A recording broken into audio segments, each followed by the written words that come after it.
안녕하세요. 오늘 여러분과 함께 좀 흥미로운 설교문 하나를 깊이 살펴보려 합니다. 네, 안녕하세요. 우리에게 대언자의 뜻과 역할은 이라는 제목의 설교문인데요. 이게 보니까 파라클레토스라는 헬라어 단어에 딱 초점을 맞추고 있더라고요. 맞습니다. 그 설교문이 바로 그 파라클레토스라는 단어 하나가 신약 성경 안에서요. 네네. 성령님과 예수 그리스도 이 두 분께 각각 어떻게 적용되는지, 근데 그러면서도 의미나 역할은 또 어떻게 다른지 그걸 파고들죠. 아, 그렇죠. 같은 단어인데 다르다. 네.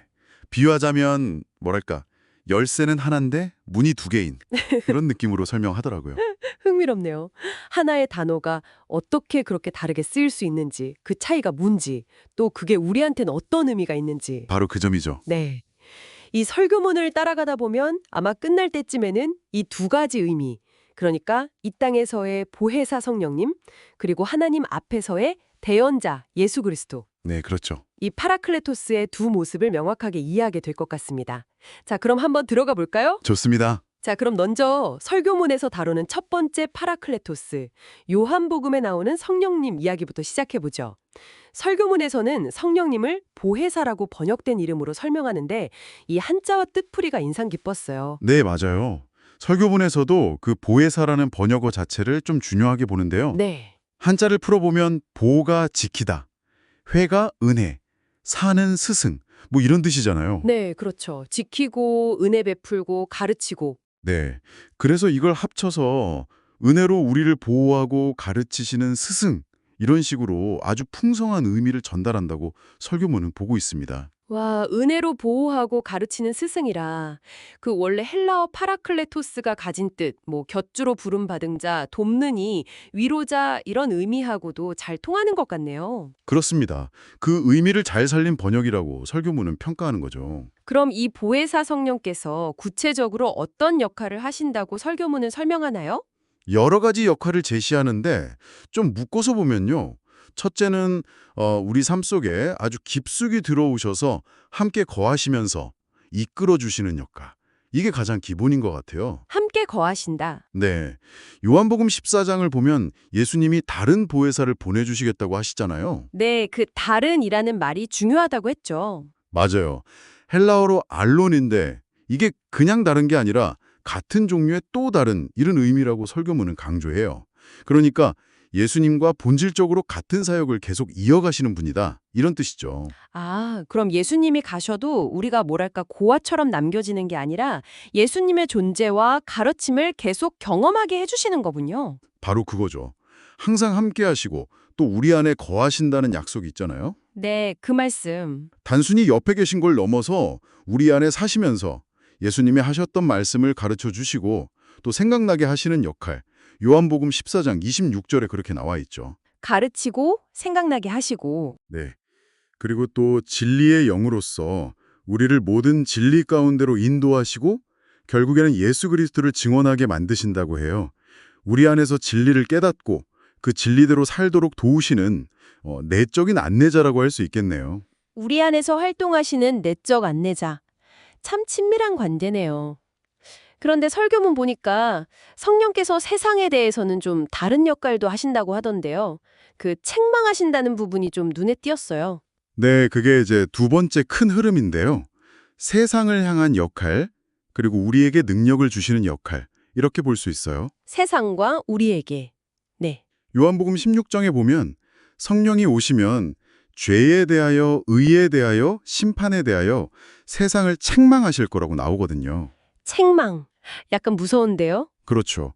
근데 설교문에서는 이 책망이 그냥 꾸짖는 게 아니라 세상의 잘못된 점을 드러내서 깨닫게 하고 그래서 복음이 정말 필요하구나 이걸 느끼게 만드는 어떻게 보면 설득하고 폭로하는 역할에 가깝다고 설명해요. 아, 그러니까 단순히 죄를 지적하는 게 목적이 아니라 사람들이 왜 예수님이 필요한지를 알게 하려는 거군요. 네, 그런 측면이 강하죠.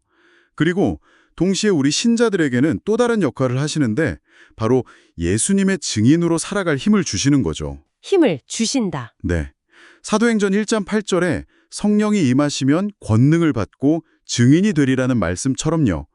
또 고린도전서 12장을 보면 교회 전체의 유익을 위해서 각 사람에게 필요한 다양한 영적인 은사들을 나눠주시는 분도 바로 성령님이시고요. 아, 그러니까 세상을 향해서는 진실을 드러내시고 믿는 우리에게는 그 진실을 전할 힘과 도구를 주시는 거군요. 그렇죠.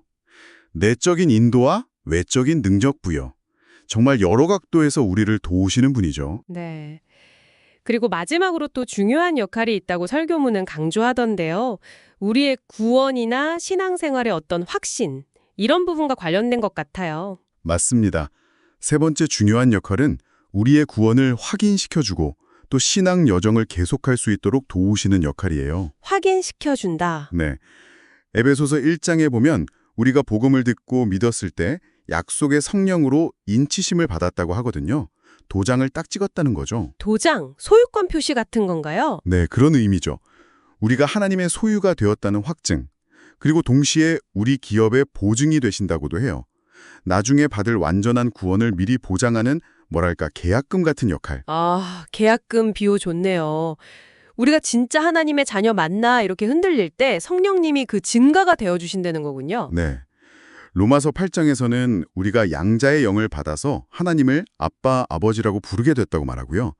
성령께서 직접 우리의 영과 함께 우리가 하나님의 자녀라는 것을 증언하신다고 해요. 와, 성령님이 증언까지 해주신다니. 더 놀라운 건 로마서 8장에 보면 우리가 너무 약해서 뭘 어떻게 기도해야 할지도 모를 때 있잖아요. 네, 많죠. 그때조차도 성령께서 말할 수 없는 탄식으로 우리를 위해 직접 간구하신다는 거예요.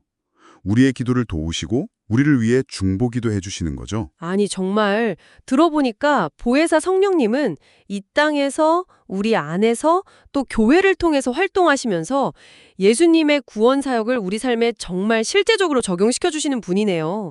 가르치고 거룩하게 하고 힘 주시고 확신도 주시고 설교문이 그리는 그림이 아주 선명합니다. 네, 그렇죠. 주로 지상에서의 역할에 초점이 맞춰져 있죠. 똑같은 단어가 이번에는 예수님께 사용된다는 거예요. 요한일서 2장에서 나오는데 여기서는 대언자라고 번역됐어요. 이건 또 무슨 뜻일까요? 네.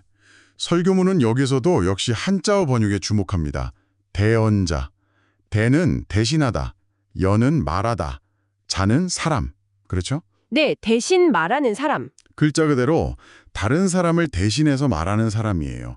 그러니까 누군가를 위해서 변론하거나 입장을 설명해 주는 사람, 뭐 변호사나 대변인 같은 역할이죠.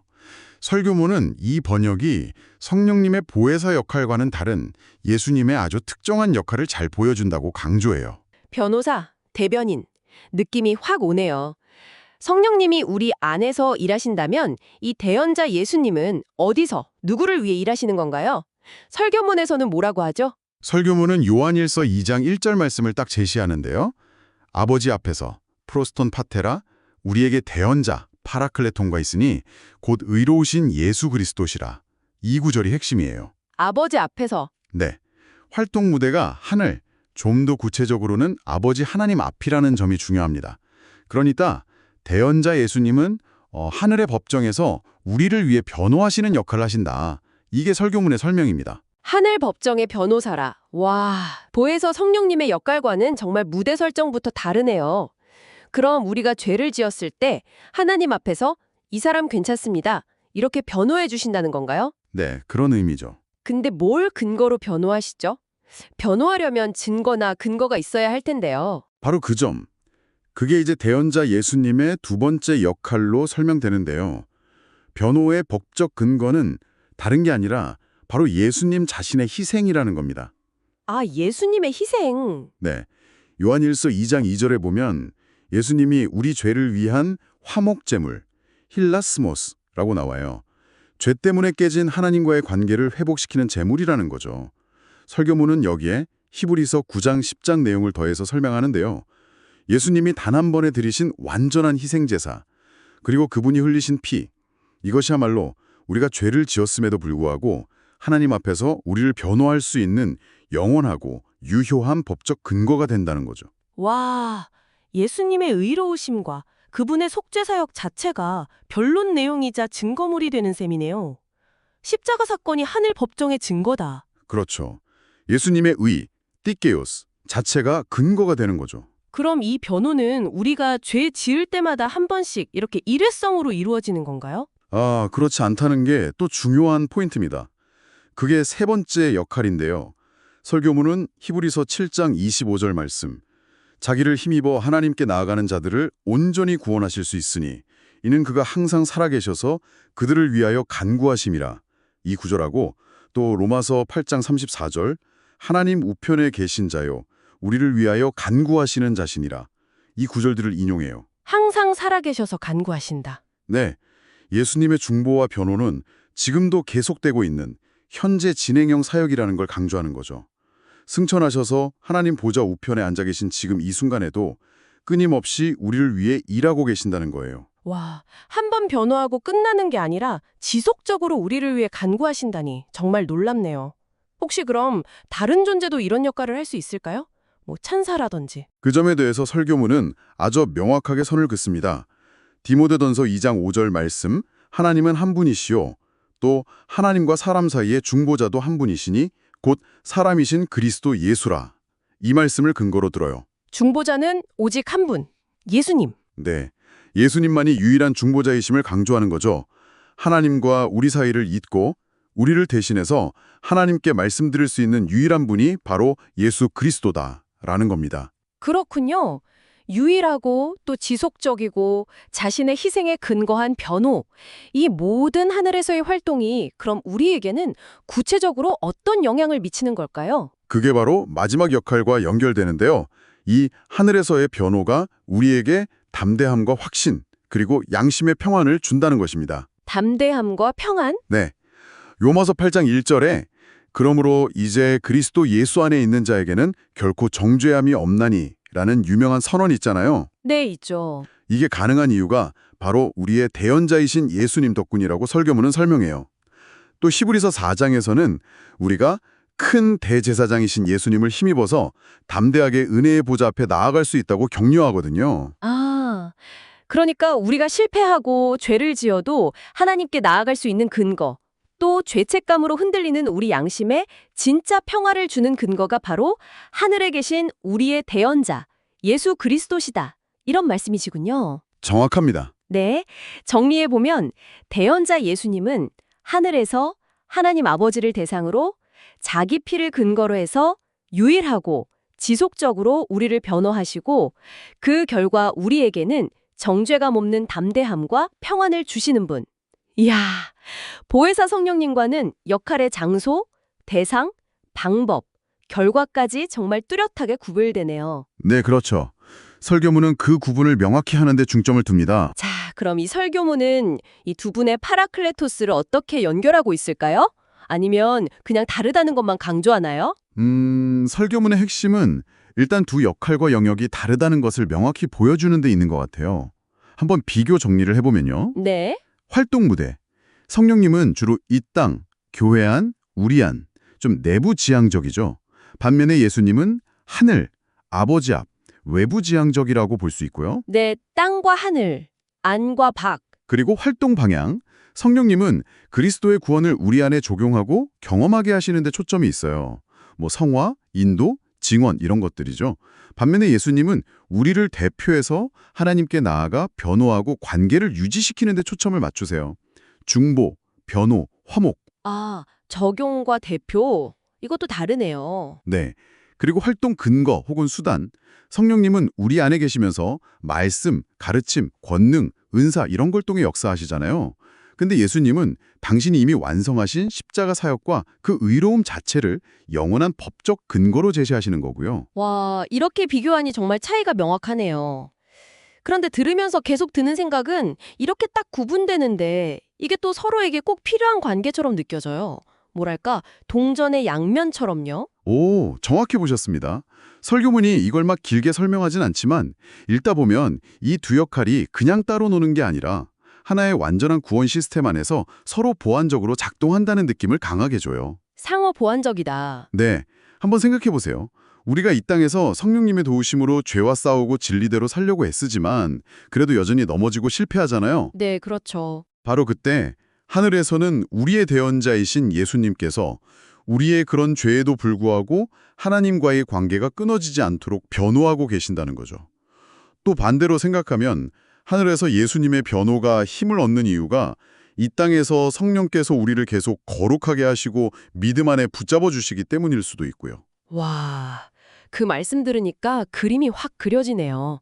그러니까 설교문은 우리가 이 땅에서는 성령님의 내적인 도움을 받고 동시에 하늘에서는 예수님의 외적인 변호를 받는 어떻게 보면 이중적인 안전장치 혹은 지원 시스템 안에 있다는 걸 보여주는 거군요. 네, 그런 해석이 충분히 가능하죠. 이야, 파라클레토스라는 단어 하나에 이렇게 놀라운 통찰이 담겨 있을 줄이야.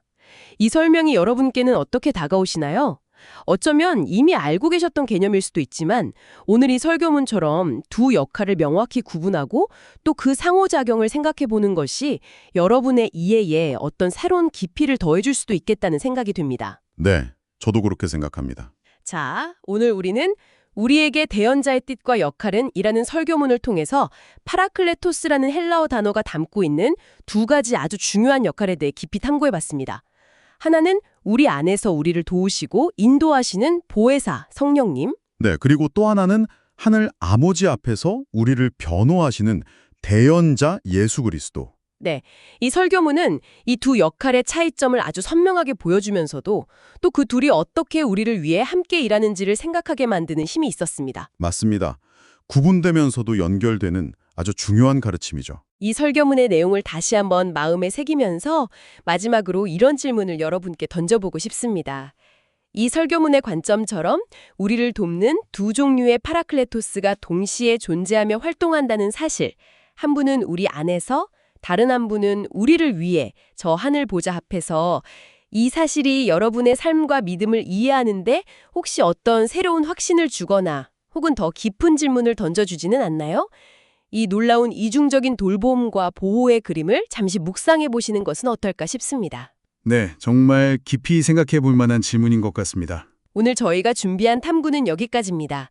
다음 시간에 또 다른 흥미로운 자료로 여러분을 찾아뵙겠습니다. 감사합니다. 감사합니다.